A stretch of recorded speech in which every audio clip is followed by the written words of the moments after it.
الكونين إلا هو. العباد كلهم ضعفاء لا قوي إلا هو، والناس كلهم فقراء لا غني إلا هو، لا حافظ ولا ناصر إلا هو.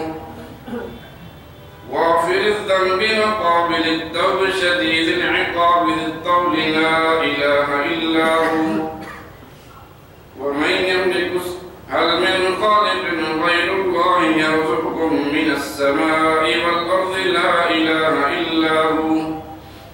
ومن يملك السمع والأبصار لا إله إلا هو. ومن يعلم السر والجهر لا إله إلا هو. موسى على الطور حين ناداه قال لا إله إلا هو. يونس في بطن الحوت حين ناداه قال لا إله إلا هو. إبراهيم في النار الحريق حين ناداه قال لا إله إلا هو. يوسف في قعر البير حين ناداه قال لا إله إلا هو. وأشهد أن لا إله إلا الله وحده لا شريك له والحي لا إله إلا هو. وأشهد أن سيدنا ونبينا ومولانا محمدا عبده ورسوله صلى الله تعالى عليه وعلى آله وأصحابه وبارك وسلم. اعلموا أن الدنيا دائرة ولذتها فانية وقاتها باقية وحاصلها فوت وآخرها موت. إخواني بدر ضعيف وزاد قليل وبحر عميق والنار حريق والصراط دقيق والميزان عديل والقيامة قريبة والحاكم رب جليل.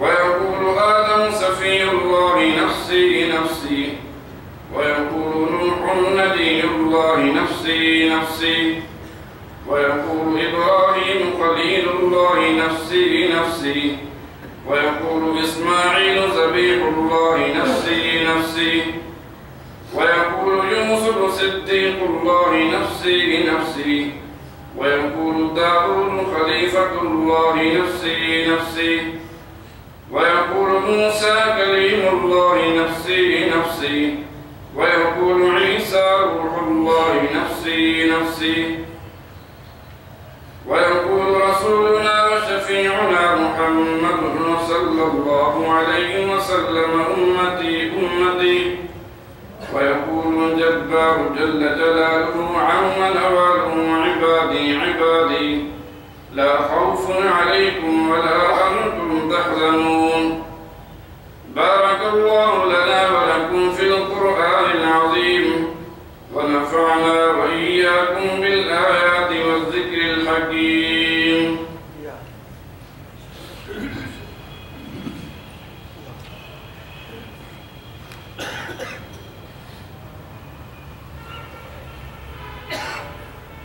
الحمد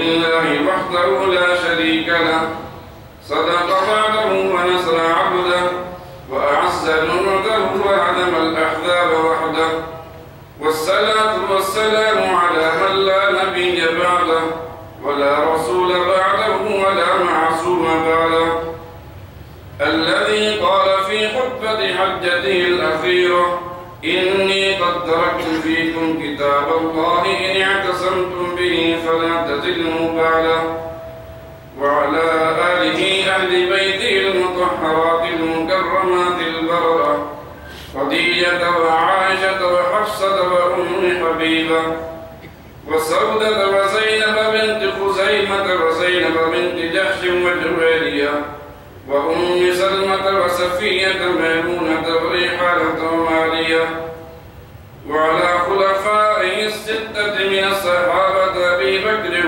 وعمر وعثمان وعلي والحسن ومعاوية وعلى عميه المكرمين العباس وأسد الله وأسد رسوله سيد الشهداء حمزة وعلى بناته المكرمات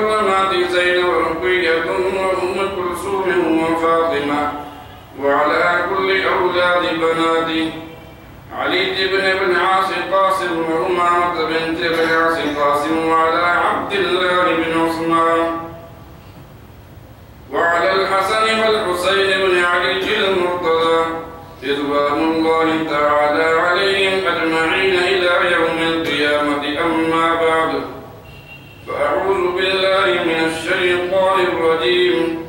يا أيها الذين آمنوا أطيعوا الله وأطيعوا الرسول ولا تبطلوا أعمالكم إن الله يأمر بالعدل والإحسان وإيتاء ذي القربى وينهى عن الفحشاء والمنكر والبغي يعظكم لعلكم تذكرون. اذكروا الله يذكركم وادعوه يستجب لكم